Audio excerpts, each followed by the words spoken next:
Okay, somebody's going to be responsible for keeping this on the action, okay? I'll keep it on the action. Okay, so shut him up. Okay, no drums.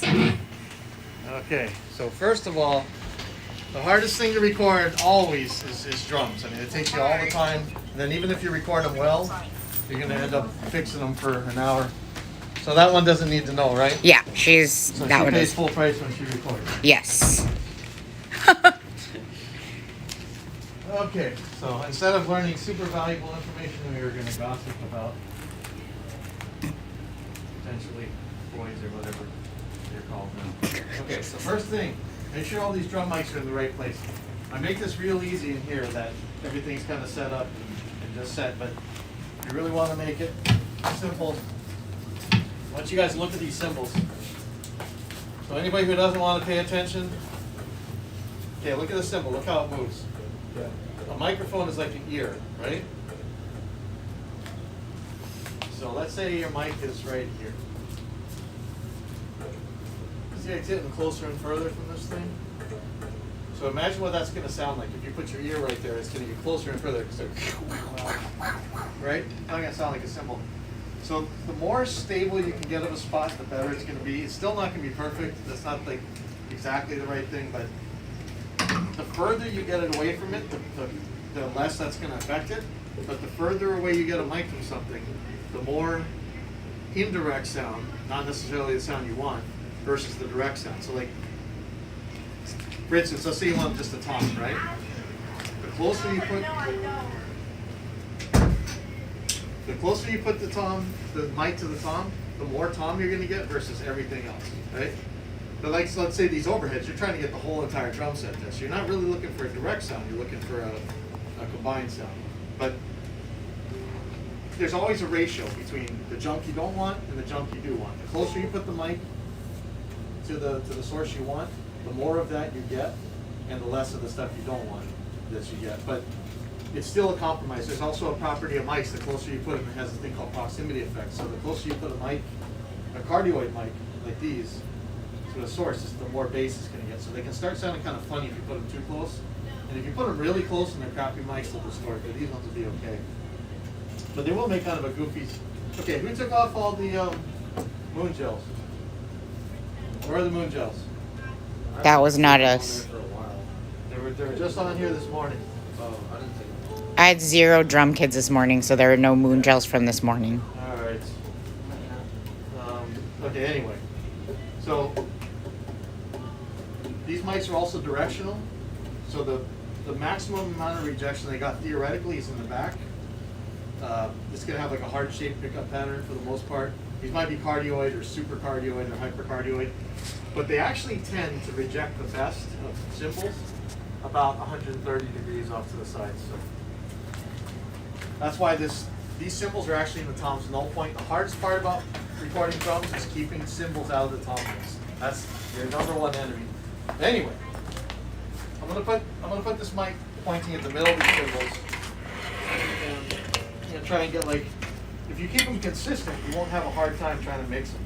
So like whatever it is, take like one shaka, towards the middle, towards the bell of this thing. Shaka here, right? You get them all about the same. Oh, okay. These all look good. Snare mic looks pretty good. I'm going to try and aim it a little bit more towards the center. These guys, they were tuned in a way that they needed. I got to find out all this. I'm so tired of doing stuff. I think all the mics are in. So the next thing is, ideally, we don't trust that we're going to get a perfect sound while you're doing the recording. You are in the heat of the moment. You might not have your amp mic right. You might not have any of that right. So ideally, we're going to get a DI, a direct signal from the guitar, and then we'll add amplifiers and jump to it later. So I'm going to look for my DI boxes, which were just in here. There's one. There should be one up here, right? Yeah, there's like I thought there was one over here. yeah, there should be an art direct box. Nothing over here. Oh, there it is over there. Okay, so watch what these things do. Okay, who's gonna be playing guitar? Either of these two. So let's, Eli, just for purposes, let's get you plugged in and, did you Okay. need this? I might, if there's two of them, I will. But, okay, so you guys got no bass player now? Oh, okay. So these boxes right here, they let you plug a guitar straight into a mic preamp. It ain't gonna sound good, but if it's done right, it's going to sound exactly like the guitar. But a perfectly clean guitar going into a mic preamp, it sounds horrid, usually. But if you capture it well, you can run it back into an amplifier simulator or even back out to a real amp, and it'll sound fine.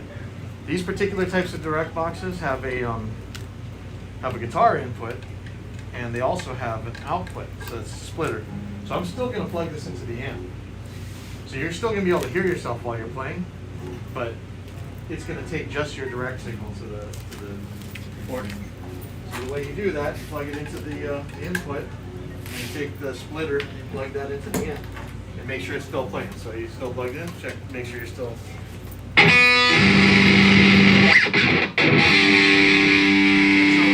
One of the really important concepts to remember in recording is whenever there's a mic around, again, you got your direct sound, the sound you want, and the indirect sound that you generally don't want, unless you're getting like a room mic sound or something where you're trying to hear everything together. The more unwanted noise you get going into the drum set, like you'll get bands in here that are playing like full stacks, and it's just, you'll end up with more guitar in the drum mics than drums. That's a problem, right? You won't be able to turn up a certain drum without turning up the entire guitar. You guys understand? Like when you got a multi-track, you want all you really want in the kick drum mic is kick drum. All you really want in the snare drum is snare. But in reality, you're gonna end up with a lot of hi-hat in the snare mic, and you're gonna end up with a lot of bass guitar in the kick drum mic, and all that stuff you wanna avoid. So there's different things that can make more separation. So distance, there's an inverse square law. For every doubling of the distance, you take the square root of the power. So if you're 3 feet away and then you get to 6 feet, you're getting the square root of whatever the